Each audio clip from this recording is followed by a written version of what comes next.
야고보서 아주 가장 유명한 책 중에 하나고 또 위대한 책입니다. 예수님의 친동생인 야고보 사도가 썼다라는 면에서 의미가 더 있고, 그 다음에 초대교회의 총회장을 역임하면서 많은 그런 이단들과 그 다음에 미혹하는 그러한 사상들과 이런 것들과 싸우면서 기독교의 그런 진리를 아주 굳건하게 했던 그런 중심에 섰던 분으로도 우리가 아주 존경하는 자죠. 자, 그래서 이제 야고보 사도는 흩어져 있는 7교회에게 편지를 썼다, 그렇게 말했습니다. 그러니까 어떤 문제가 있어서가 아니라 일반 교회 성도들이 어떻게 살아가는 것이 가장 바람직한 신앙생활인가, 건강한 생활인가, 옳은 생활인가, 이거를 주제를 담아서 한 겁니다. 그러니까 언제나 교회는 야고보서를 보면서 우리 교회가 또 내 신앙이 건강한가, 바로 가고 있는가, 이거를 점검할 수가 있습니다. 자, 이때껏 내용들을 다 기억 못하실 테니까 제가 기억하는 데 조금 도움을 드리겠습니다.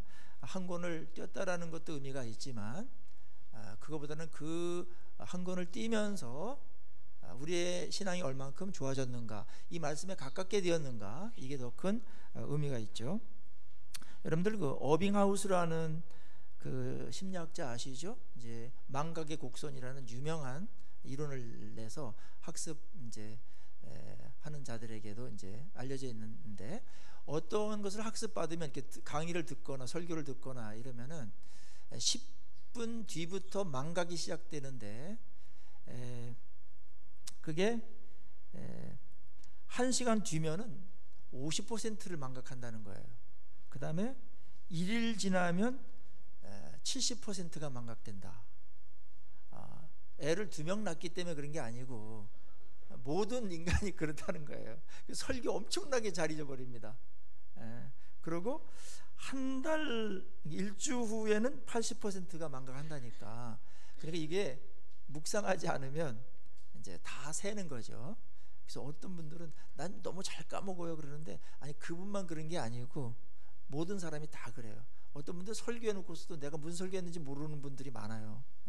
그래서 성경은 묵상해라, 반복해라, 복습이 중요하다, 이 이야기를 하는 것이고, 그래서 설교 시간에도 때때로는 이제 이렇게 반복을 해서 기억력을 증진시키고, 단기 기억 장치에서 장기 기억 장치로 이렇게 옮기고 더 마음판에까지 새기는 데까지 가는 게, 그래 이제 행동화가 나오거든요.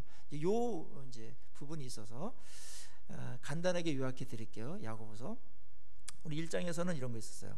나는 삶의 시련을 지혜로 잘 견디고 있는가.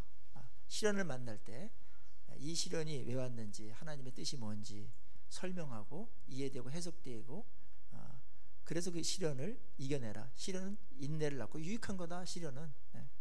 그 다음에 욕심의 미혹을 잘 이겨내고 있는가. 욕심과의 싸움. 그래서 하나님과 원수가 되죠. 하나님의 말씀을 정말 행하고 있는가. 알고 공부하는 정도를 넘어서서 정말 말씀을 행하고 있는가. 행함이 있는 믿음인가. 나는 사람을 외모로 차별하지 않고 평등하게 사랑하는가. 나는 혀를 잘 다스리는가. 나는 화평을 만드는 사람인가.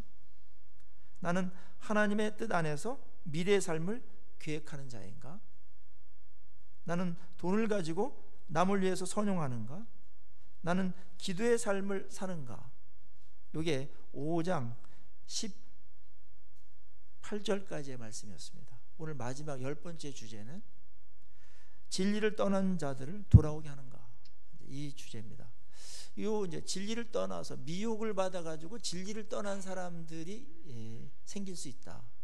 그래서 우리가 미혹에 걸려 넘어지지 않는 게 먼저고, 그 다음에 우리가 미혹하는 영들이 있고 미혹하는 사람들이 늘 있었는데, 그런 사람들, 흔들리는 사람들, 거기 빠진 사람들을 권면하고 기도하고, 그래서 다시 뺏어와야 된다, 이런 얘기로다가 마무리하고 있는데, 야고보서의 결론은 다른 서신서와는 아주 다르게 미혹하는 요 주제를 하면서 갑자기 맞춰버려요.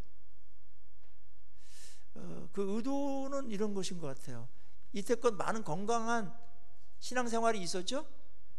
야고보서에서 나왔던 것들이 특별한 내용이 아닙니다. 우리가 알고 있는 성경적인 상식에 대한 것들입니다. 뭐 그거를 구체적으로 들어가면은 굉장히 풍성하고 심오한 것들이 많이 있겠지만은 그 주제나 교리 자체가 그렇게 어렵거나 그러지 않아요. 아주 보편적이에요. 상식적입니다. 진리는 언제나 보편적입니다.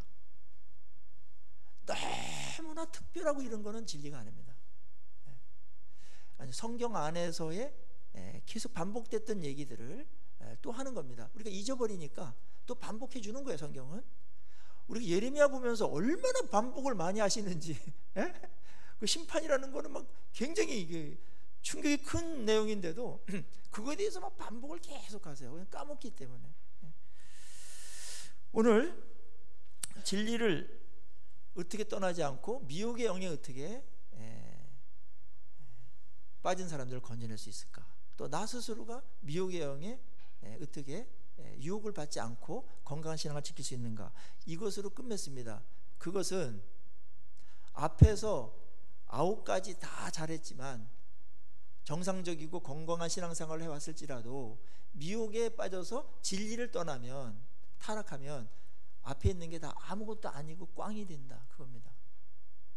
자, 예를 들자면 어느 모범 학생이 있었어요. 중학교를 다니는데 1학년 때부터 3학년 때까지 학교 결석 한번 안 하고 선생님도 좋아하고 공부도 이렇게 예습도 하고 복습도 하고 성적도 괜찮게 나오는 아이가 있었어요. 그리고 친구 사이도 좋았어요. 다른 아이도 도와줄 줄도 알고, 그 다음에 공부 못하는 애들은 또 같이 공부도 해주고, 그런 착한 또 모범적인 그런 최선의 길을 잘 걸어가는 학생이 있었어요. 근데 어느 날 불량 청소년들하고 만나게 됩니다. 그래서 담배도 피우고 본드도 마시게 되고 이상한 데도 가고 나쁜 짓도 슬슬 합니다. 근데 이게 매력이 있어요. 그러면서 공부가 시시해지기 시작했고 학교가 가기 싫어졌어요. 그래서 타락하게 됩니다. 인생의 중요한 시간에 미혹을 받은 거죠. 이 타락은, 미혹된 것은 빨리 돌아오면 그 시간적으로나 어떤 몇 가지의 손해를 금방 충당할 수 있으나 그쪽으로 계속 가면은 인생 자체가 망하게 되는 겁니다. 아주 심각한 거예요. 본인도 망하지만 그런 사람들은 다른 사람들을 또 끌어들이려고 그래요. 전염성이 있어요. 인간은 절대로 혼자 타락하지 않습니다. 자기 편을 만들려고 그러죠. 그래서 심리적인 안정을 취하려고 그래요. 많은 사람들이 따라오면 그만큼 심리적 안정을 취해요. 그래서 다른 친구들도 망가뜨릴 수 있고, 또 본인의 그런 타락과 탈선은 가정에 엄청난 불행을 가져다 주게 되어 있습니다. 부모들의 기대를 저버리고 선생님들의 기대, 친구들과의 좋은 관계들 다 나빠지는 겁니다. 다 잃어버리는 거예요. 평생 고생해야 될지 모릅니다. 그 미혹을 당한 것 때문에. 어느 한 학생 친구를 잘못 만나서 거기에 꼬임을 받아서 미혹을 당한 거죠. 정상적으로 잘 가고 있었어요. 그 길은 가장 행복한 길이며 가장 건강한 길인데 어느 날 미혹을 받아서 이렇게 되는 아이들이 1년에도 수만 명씩 나옵니다. 제가 교단에 있을 때 한 학급당 한두 명씩 꼭 나온다면 우리 전체 중고등학교, 초중고등학교 학급이 몇 학급 될지는 모르겠지만 수만 명이 나오는 거죠. 그래서 가출도 하게 되고, 여학생들은 몸도 팔고 인생이 완전히 나락으로 떨어지는, 근데 그게 작은 미혹에 빠져서 그렇게 되는 것이죠. 그런데 이것이 비단 학생들의 예뿐만 아니라 신앙에 있어서도 이런 일이 벌어집니다. 신앙은 오늘 보면은 더 심각합니다. 왜냐하면 영혼이 파멸되기 때문에. 자, 우리 한국에도 보면은 엄청난 이단들이 활약하고 있고 잘못된 가르침들 때문에 미혹을 많이 받고 있죠. 1992년 10월 26일 다미 선교회의 이장림 목사라는 자를 기억하실 것입니다. 극단적인 종말론자였죠. 그래서 예수님 금방 재림하니까 엄청난 공포 분위기를 조성했습니다. 구원 받냐 못 받냐는 것은 가장 중요한 일이죠.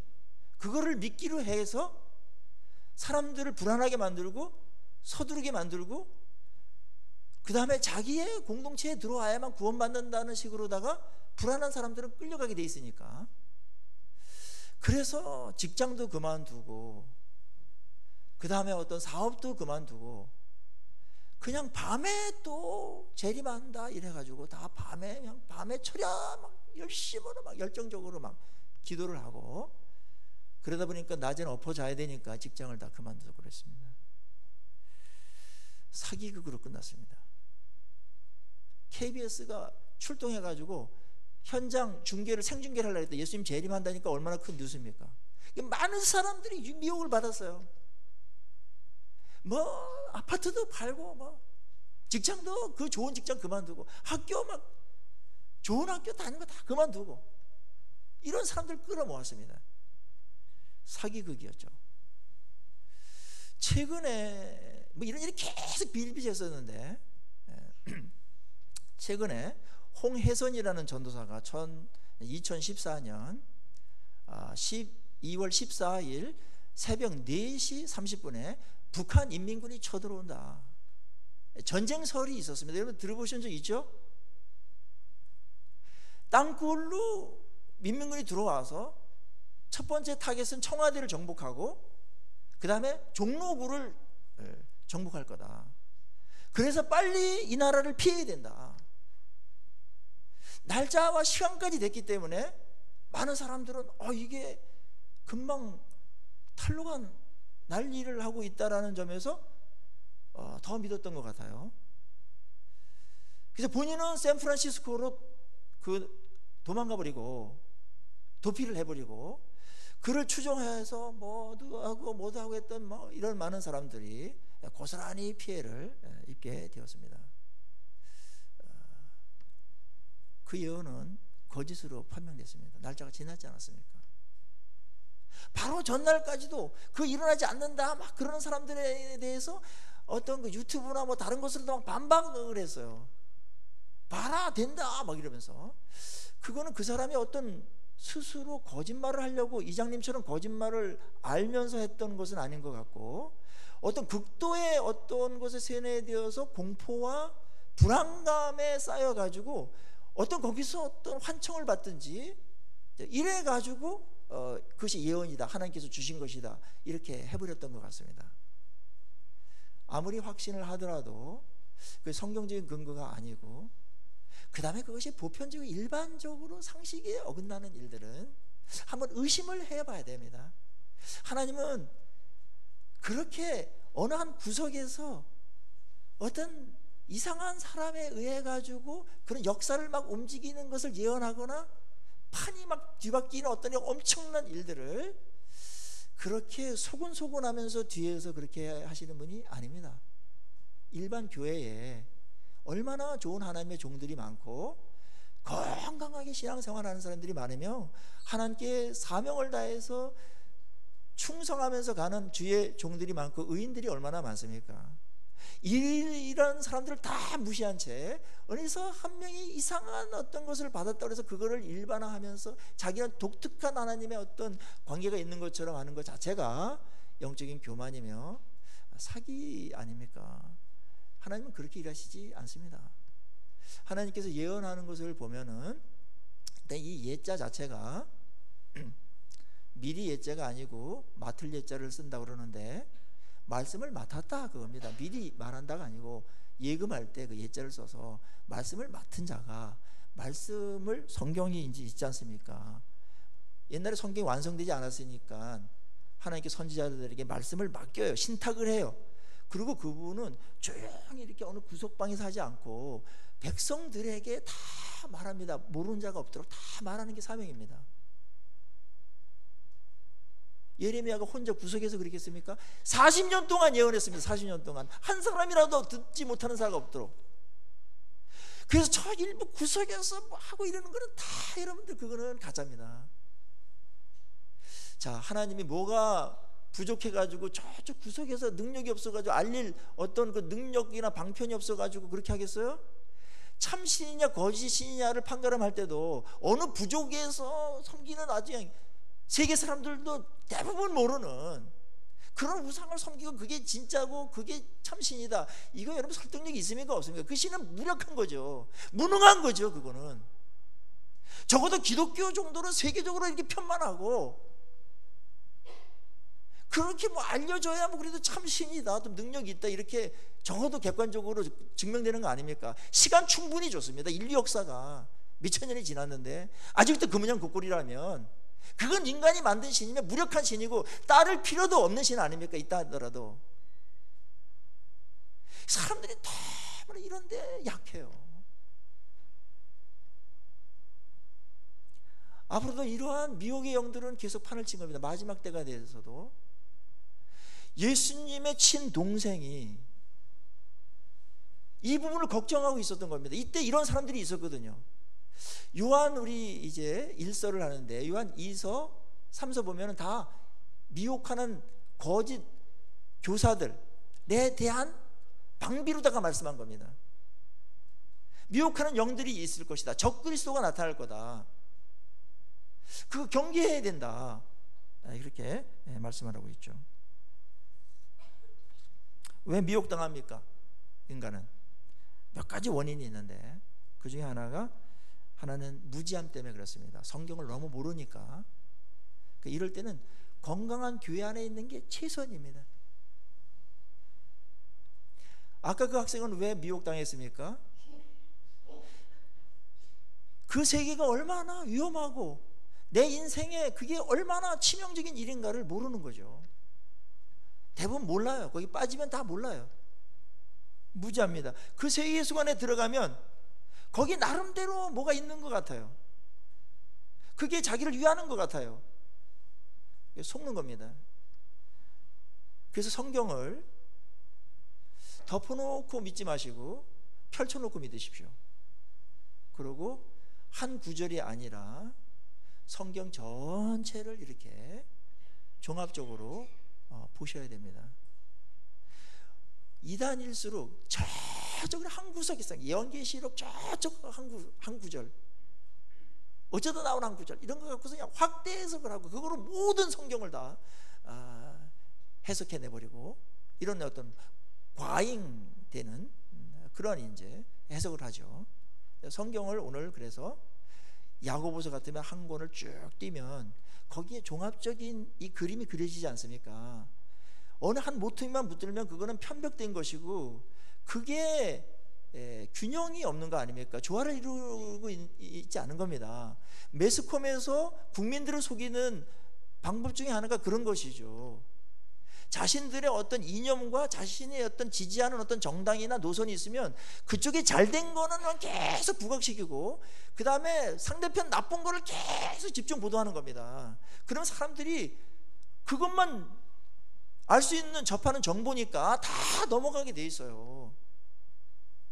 그래서 우리가 어떤 것을 구별할 때 이쪽이 극단적으로 가면은 그쪽도 좀 알아봐야 되지만 반대로 이거에 대해서 건강한 비판을 하고 또 반대에 있는 부분들도 진실이 있고 사실이 있거든요. 그걸 봐야 됩니다.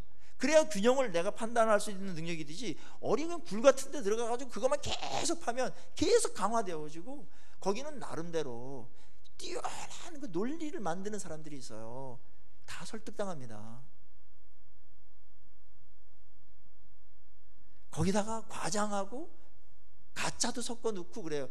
근데 80%는 진짜일 수 있어요. 이단들도 어려운 게 뭐냐면 7, 80%는 다 괜찮은 거예요. 막 공개해도 괜찮은 건데 근데 그 모든 게 어디로 향하고 있냐 하면은 속이는 데 향하고 있고, 이만희가 그게 예수님이다, 구원자다, 이쪽으로 가는 겁니다, 신천지는.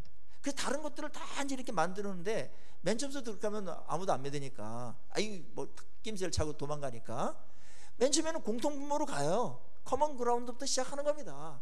그러다가 이제 빠져들고 잘 대해줘요. 이렇게 막 친절하고 사랑 베풀고 막 경조사 잘 챙겨주고 막 이러면, 친절하면은 뭐 이렇게 뭐 교리가 어떻게 됐는지 이거는 문제가 안 될 수 있지 않습니까? 하나 사람도, 한국 사람들도 정문하기 때문에 뭐 잘해주면 다 그게 옳은 것처럼 여겨지고.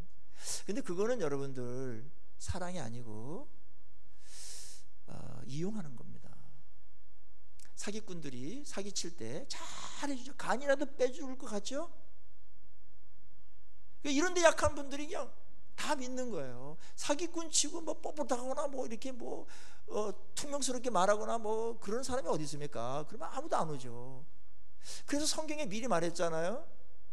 이 거짓 선지자들, 거짓 교사들은, 미혹하는 사람들은 양의 탈을 쓴 일이라고, 다 그게 있는 겁니다. 영혼을 노력하려는 게 있는 겁니다. 교회에서 빼내려고 하는 게 있는 겁니다.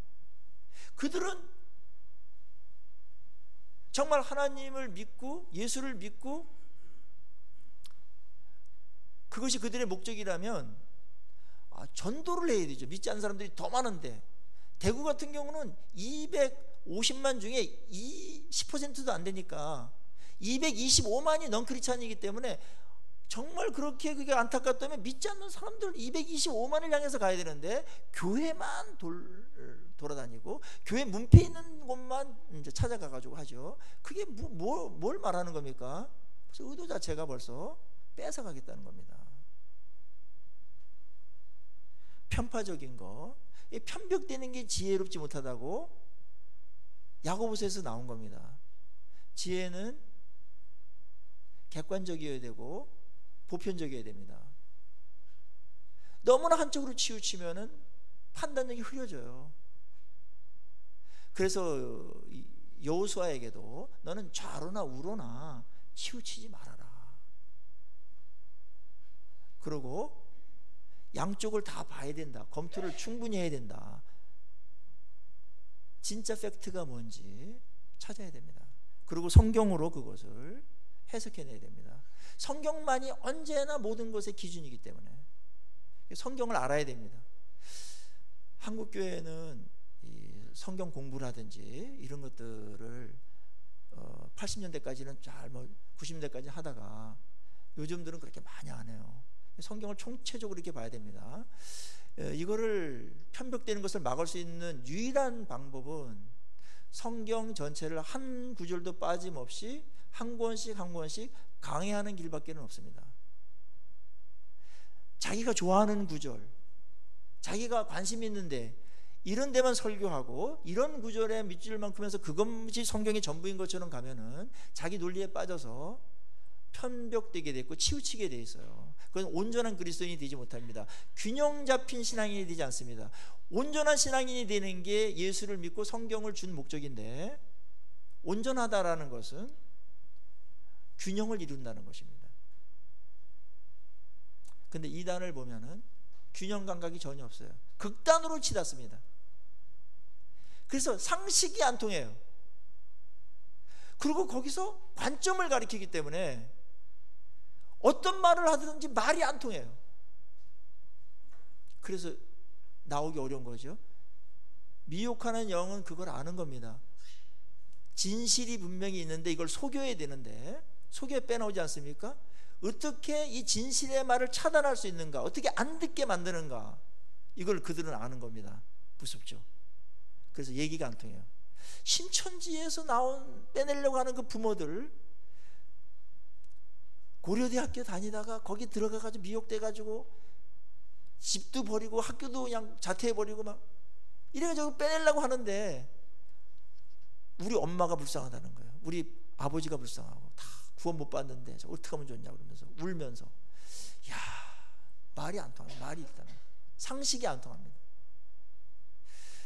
여러분들, 예수님이 내일 모레 재림하시더라도 여러분들 지금 하는 일을 접거나 특별한 행동을 취하면 안 됩니다.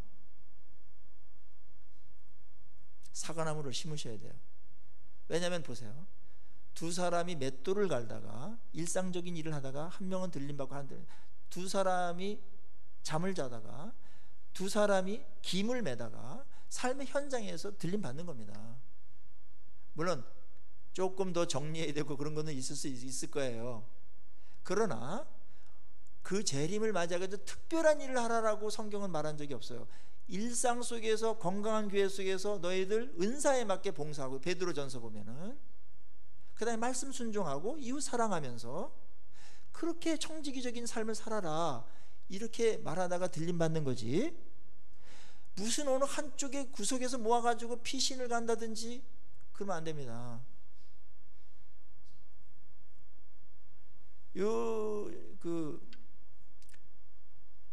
최근에 우리 교단에서, 그리고 다른 교단에서도 이제 이단했던 정옥주죠, 그 이단이 있습니다. 피지로다가 다 피난을 가야 된다, 월세가 되니까. 피지 아시죠? 피지. 글로 가야 구원받는다 이래가지고 또 다 글로 또 그냥 어리숙한 사람들이 갔어요. 그거 살기 좋은 곳이고. 왜 피지냐 그랬더니 피난처 땅이라는 겁니다. 말이 됩니까 이게? 아이고, 영어인데 그게 뭐 어리숙해요. 제가 알고 있는 어떤 방송사의 어떤 그 유명한 분인데, 뭐 아주 고위직에 있는 분인데, 그 얘기를 하면서 그 얘기 들어보니까 가고 싶은 생각이 들더라고 그러더라고요. 그래서 그러면 안 된다고.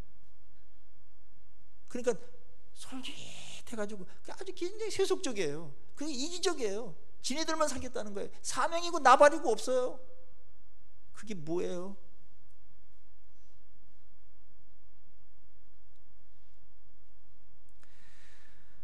물론 교회가 잘못을 해서 상처를 받거나 그 다음에 실망해가지고 가는 분들도 있어요. 목사한테 실망해가지고 막 가는 사람도 있고, 그냥 반동으로다가 그냥 에이 여기 이쪽 간다. 어떤 교회 성도나 교회의 어떤 나쁜 어떤 모습 보면서 그것 때문에 실망해가지고 차라리 여기가 낫다. 근데 그건 감정적인 거지 이성적이지 않습니다. 교회가 온전한 교회는 없습니다. 단 방향은 온전해야 돼요. 방향. 예? 그 다음에 성경 중심이라는 거, 성경이 언제나 절대적인 기준이라는 거, 그것만큼은 그 온전하게 가질 수 있거든요. 그러면서 만들어 가야 됩니다. 한국교회가 이단이 꼽힐 수 있는, 미혹의 영들이 활약하기 좋은 무대가 된 것은 교회의 잘못도 많이 있습니다. 목사의 잘못이 있습니다. 본인은 설교를 그렇게 하면서 본인은 그렇게 살지 않는, 언행일치하지 않는, 그래서 위선적인 그런 설교들, 약장사 같은, 이 약은 만병통치입니다 하면서 본인의 자녀는 먹이지 않고 본인도 안 먹어요. 그런 식의 어떤 목회를 하는 사람들도 종종 있을 수 있습니다. 그렇지만 그 실망감이 교회를 떠나거나 또 타락의 길로 가거나 진리를 떠나면 안 되죠. 그건 또 다른 문제입니다. 또 이것과 함께 이렇게 말씀을 떠나서 미혹의 영을 따르는 그런 사람들의 상태를 보면은 많은 경우 영적인 교만이 있어서 그렇습니다. 세상에서 인정받지 못하고, 또 뭐 겉으로는 괜찮은 것 같은데 인간 내부 속에 누구나 상처가 있든 열등감이 있든 뭐 잘 살든 뭐 괜찮게 살든 인정받고 살든 인간의 내면에 죄성이라는 게, 교만이라는 게 있거든요. 이게 교만이 뿌리거든요. 근데 그것이 세상적으로는 그렇게 하지 못하니까 뭐 그런 것도 나쁜 거지만, 영적인 부분에서 보이지 않는 이 세계에서 내가 한번 특별한 인물로 그렇게 한번 나를 증명해 보고 싶다, 이런 것이 인간에게 있을 수 있어요. 그래서 신비주의로 가는 사람들은 이런 이제 욕구가 있습니다. 아주 탐욕입니다. 탐욕 중에 하나입니다. 그래서 성경이 금한 곳, 성경에서 넘어가면 안 되는 선들이 있거든요. 그걸 넘나들고 싶어 해요. 그래서 왜냐면 그래야만 특별해지니까. 그래서 말씀 뭐 묵상하고 뭐 예배 드리고 하루하루 이렇게 언어 조심하고 그다음에 기도하면서 살고 이웃하고 사랑하면서 살고 맡은 직분 감당하면서 이게 시시해지는 겁니다. 이게 사실 진짜인데 이게 복인데 이게 최고입니다. 너무 특별한 거를 그렇게 갈망하지 마세요. 우리들의 일상은 축복이에요. 그리고 일상에서 점수를 많이 따셔야 돼요. 일상의 영성이 더 중요합니다. 그래서 예수님께서 마지막 때를 말씀하실 때 언제 몇 날 며칠 날 내가 재림할 거에 대해서는 그거는 하늘의 비밀로 붙여버렸어요. 하나님의 아들도 모른다라고 그랬어요. 이 정도로 말했으면 알려고 하지 말아야 돼요. 그리고 그 의도를 아셔야 돼요. 의도에 맞게 순종해야 돼요. 그건 뭐냐면은 내일 오시든지 5년 후에 오시든지 나는 이대로 살다가 그분을 맞이할 수 있도록 평소의 일상을 그렇게 살라는 메시지거든요. 그거는 예수님 언제 온다 이렇게 딱 정해놓으면 인간은 아주 간사해서 뭐 만약에 15년 뒤에 온다 그러면 아마 10년 정도는 그냥 막 살 겁니다. 아주 느슨하게 살거나 대충 이렇게 살거나 그렇게 할 거예요. 그리고 막파제 가서 한번 우리 벼락치기로 한번 하자. 대부분 이런 성격이 있지 않습니까? 이 담임 선생님이 학생들이 너 내가 1시간 뒤에 올 테니까 자습하고 있어. 1시 몇 분에 정확하게 올 거야. 이러면 학생들이 열심히 해야지 이런 애들 거의 없습니다. 그래서 선생님이 그거를 알고 내가 언제 올지 모르니까 너희들 자습하고 있어. 그렇게 하면 애들이 딱 하고 있죠. 그게 이제 불안하니까 야 누구야? 야 개똥이 너 가서 망 보고 있어. 그러면서 막 놀죠. 야 떴다 하면은 그냥 그때 막 하죠. 이건 신실한 게 아니기 때문에 주님께서 언제 올 것을 비밀로 붙인 겁니다. 내일 만나도 괜찮게 살라는 겁니다. 오늘 소천하셔도 주님 만날 때 부끄럽지 않게끔 살라는 겁니다. 이게 신실한 겁니다. 일관성입니다. 어느 특별한 기간 그때만 알아. 그거는 여러분들 충성이 아닙니다. 이 주님의 이 마음을 좀 읽으시고 우리에게 의도하는 이런 것들을 이해하셔야 됩니다. 영적인 교만, 무슨 은사라도 특별한 거 받으면 그걸 과도하게 크게 부풀려 가지고 그거 안 받은 사람들을 아주 무시해버리고 이런 특별한 경험이 있을 수 있습니다. 여러분 그건 특별한 경험이에요. 그렇지만 특별하다고 해서 대단한 게 아니에요. 대단한 거는 성경에 이미 나와 있어요. 일상적인 게 대단한 거예요. 일상생활을 건강하게 잘 사는 게 하루하루 나와 같이 있는 가족들 사랑하고 적어도 사랑해야 될 사람들을 사랑하는 게 잘 사는 거예요. 근데 이단에 빠진 사람들은 이게 무너져 버립니다. 가족들도 없고 교회도 없어요. 그게 축복인데 그걸 발로 차버리는 겁니다.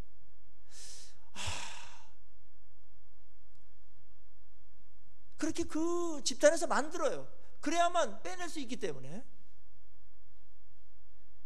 그러면서 거기에 굉장히 특별한 사람인 것처럼 대우를 해줘요. 제가 아는 어느 한 분 중에 우리 교회 출신입니다. 죄송하지만 어느 집단에 들어갔어요. 대구의 어느 모 집단인데 집단 생활 하더라고요. 근데 거기서 그분이 들어가자마자 당신은 정말 하나님께서 귀하게 보는 분입니다. 전 세계를 누비면서 간증을 하고 간증 집회를 인도할 분이네요. 딱 그렇게 이제 얘기를 해준 겁니다. 거기 목사가. 그게 얼마나 그 열등감 있는 여인에게 큰 꿈으로 설레는 마음으로 다가왔겠습니까? 은혜를 받은 거죠. 가짜 은혜. 거기에 충성하고 헌신하고 재물을 바치고 3년 있다가 못 견디다가 뛰쳐나왔습니다. 거의 폐인이 됐습니다. 내가 나오라고 그랬어요. 말을 안 듣더라고요. 왜냐면 나는 그만큼 그를 대접하지 않았거든요. 세계를 다니면서 간증을 하고 수많은 영혼들을 깨우며 그렇게 쓰일 하나님의 택한 종이다. 큰 종이 될 거다. 저는 그렇게 얘기하지 않았습니다. 평상을 잘 살아라. 저는 그렇게 했기 때문에 나보다 그 사람을 더 신뢰했겠죠. 이게 사기입니다, 여러분. 기분 좋게 말하는 거에 현혹되지 마십시오. 사기꾼 치고 여러분 기분 나쁘게 말하는 사람 어디 있습니까? 귀에 듣기 좋은 거 그거 약해요. 그것이 바로 영적인 교만을 부채질하면서 특별한 어떤 계시나 특별한 어떤 하나님으로부터 어떤 정보를 1급 정보를 받은 것처럼 그렇게 말하는 집단들은 경계해야 됩니다. 그러면서 그거를 일반 어떠한 교회나 이런 데 알리지 못해요. 이분들의 특징은 뭐냐면 그게 거짓인 걸 아니까 쉬쉬합니다. 그리고 아무한테도 말하지 말아요. 말하면 안 돼요. 다 특별히 담임 목사한테 말하면 안 됩니다. 여러분, 이게 벌써 구린내가 나지 않습니까? 투명해야 됩니다. 그게 넘어가는 거예요. 속지 않기를 바랍니다. 거짓입니다. 만약에 그런 것이 여러분에게서 걸려지지 않는다면 아까 그 학생처럼 그게 최선으로 가는 거예요. 복된 거예요. 하나님께서 지금 사랑하고 있는 거예요. 부족하지만 거기에 아름다움이 있고 행복이 있고 평화가 있고 의미가 있었잖아요. 자람이 있고요. 더디지만 그렇게 가는 거예요. 신앙은 영적 교만은 이거를 어느 한순간에 한탕주의를 해버리려는 아주 쉽고 편리한 방법을 제공할 때도 있고, 과도하게 그 사람을 높여서 그렇게 하는 동기유발을 시키죠. 그러면서 당근도 주면서 불안과 공포심을 조장합니다. 그래야 움직이거든요. 그건 상식 아닙니까? 점쟁이들도 항상 그렇게 합니다. 공포와 불안을 조성하면서 끌어오게 하죠. 거기서 헤어나지 못합니다. 성령은 사람을 두려워하게 하는 영이 아니다고 그랬죠. 자유함을 주십니다. 평안을 주시고 하나님 사랑이 여러분에게 가득해요. 그 사랑을 오늘도 누리면서 사는 거, 그게 아름다운 겁니다. 과도한 욕심을 내지 마십시오. 영적인 면에서도 할 만큼 하시고 기쁨으로 할 정도만 하세요. 그리고 하나님 의지하고 성경에서 늘 하라고 그랬던 거 있죠? 예? 여러분, 그게 시시하게 여겨지는 순간 교만한 거예요. 그게 최선인데 그게 최고의 영성이에요. 여러분, 다윗이나 이런 사람들, 뭐 아브라함이나 뭐 이런 분들 최고의 영성의 대가들인데 그들이 뭐 특별한 거 뭐였습니까? 묵상하고 말씀 하루하루 살고 고난이 오면 물리치고 이겨나가면서 또 시도 쓰고, 예배를 잘 드리고 그랬지. 그들이 뭘 다른 걸 뭘 했습니까? 그게 최선인 것을 속지 않기 바랍니다. 그러면 이 미혹을 안 받는 방법에 대해서 얘기했지만 또 이 이외에도 많은 내용들이 있고 또 설명이 될 것도 있을 수 있어요. 그러나 이들을 또 돌아오게 하는 방법은 어떻게 해야 됩니까? 우리 가까운 사람들이 이런 게 있을 때, 또 내가 어떤 그런 유혹을 받을 때 위험하다 이렇게 느껴졌을 때 어떻게 해야 됩니까? 일단은 맨 먼저 해야 될 게 그 단체나 그 사람과 단절해야 됩니다. 그거 없이는 여러분들 못 빠져나옵니다. 집단은 강한 구속력을 가지기 마련이에요. 집단은 집단 역학을 가지고 있어요. 쉽게 사람을 빼내지 못할 힘이 있습니다. 논리가 있습니다. 거짓된 교리가 있고 정교하게 만들었습니다. 그래서 이 신천지나 뭐 영생교나 뭐 구원파나 가보면 거기에 바보들이 앉아 있는 게 아닙니다. 대학 교수님들도 앉아 있고 최고의 학부를 나온 박사들도 앉아 있어요. 그 논리에 넘어간 겁니다. 그리고 본인은 똑똑하다고 생각을 해요. 내 판단은 언제나 옳지. 그래서 다른 사람들하고 그거에 대해서 상의를 안 해요. 누가 말하면 말을 안 듣고 그냥 바둑도 뛰는 사람은 잘 몰라요. 옆에서 보는 사람이 훨씬 잘 보입니다. 그래서 3급짜리도 1, 2단 뛸 때 훈수가 가능해요. 다른 사람하고 객관적으로 볼 사람하고 얘기해야 됩니다. 상담하시고. 뭐가 그렇게 급합니까? 적어도 담임 목사를 신뢰한다면 담임 목사하고 얘기해야 됩니다. 담임 목사를 숨길 정도라면은 그건 담임 목사 신뢰하지 않는 거예요. 저는 그런 면에서 어떤 일이 벌어지면 어떤 때 통보로 날라올 때가 있어요. 그럼 난 뭔가 무시감을 느낍니다. 그런 중대한 결정을 하는데 기도해 주십시오라든지, 그 다음에 어떤 얘기를 하면서 상의를 하고, 적어도 내가 아니라면 다른 어떤 우리 동력자들이 있어요. 건강하게 신앙생활하는 분들, 상식이 있고 건강한 사람들이 있습니다. 이런 분들하고 얘기를 하고 이런데 이게 어떠냐, 그러면 쉽게 판단이 납니다. 훨씬 잘 봐요. 내 문제는 내가 못 풀어요. 그 빠져 있어가지고. 그래서 공동체가 필요한 겁니다. 대부분 숨깁니다, 이걸.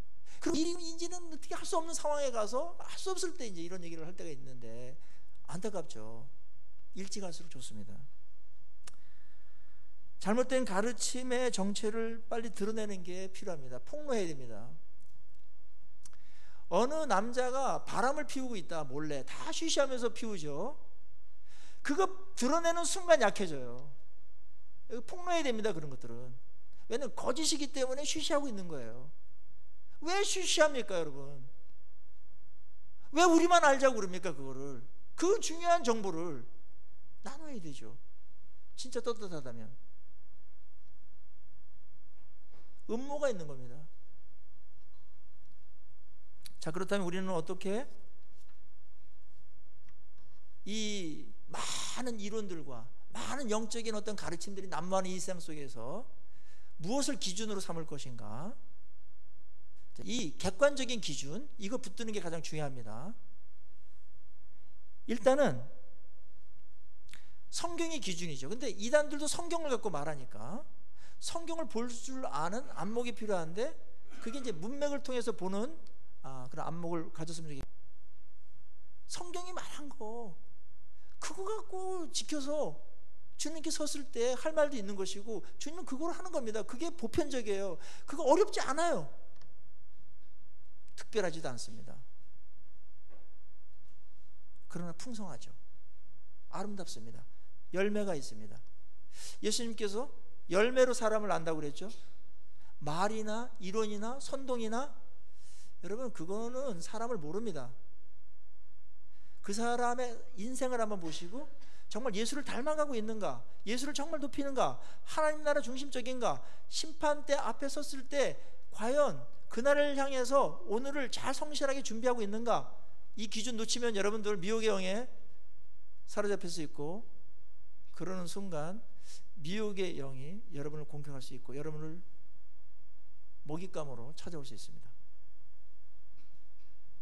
저는 정말 마음을 다해서 정말 여러분을, 영혼을 사랑하고 여러분의 삶을 존중하면서 야고보서가 그렇게 말했던 것처럼 여러분에게 간곡히 부탁드립니다. 이상한 집단에 들어가지 마십시오.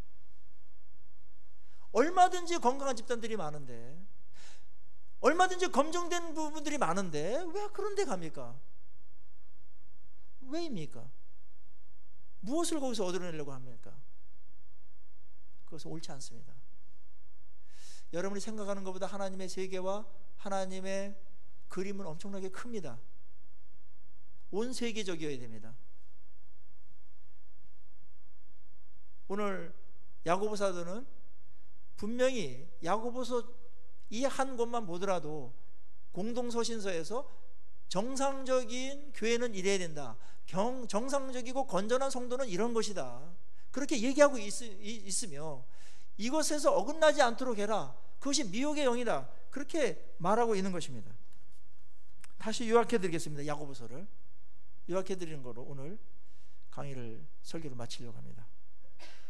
나는 삶의 시련을 지혜롭게 하나님의 뜻을 이해하면서 살아가고 있는가? 나는 욕심의 미혹을 잘 이겨내고 있는가? 나는 하나님의 말씀을 순종하며 행하고 있는가? 나는 사람을 차별하지 않고 사랑하는가? 나는 혀를 잘 다스리는가? 나는 화평을 만드는 사람인가? 나는 하나님의 뜻 안에서 미래의 삶을 계획하는가? 나는 돈을 가지고 남을 위해 사용하는가? 나는 기도의 삶을 살고 있는가? 그리고 나는 진리를 떠난 자들을 돌아오게 애쓰고 있는가? 기도하시겠습니다.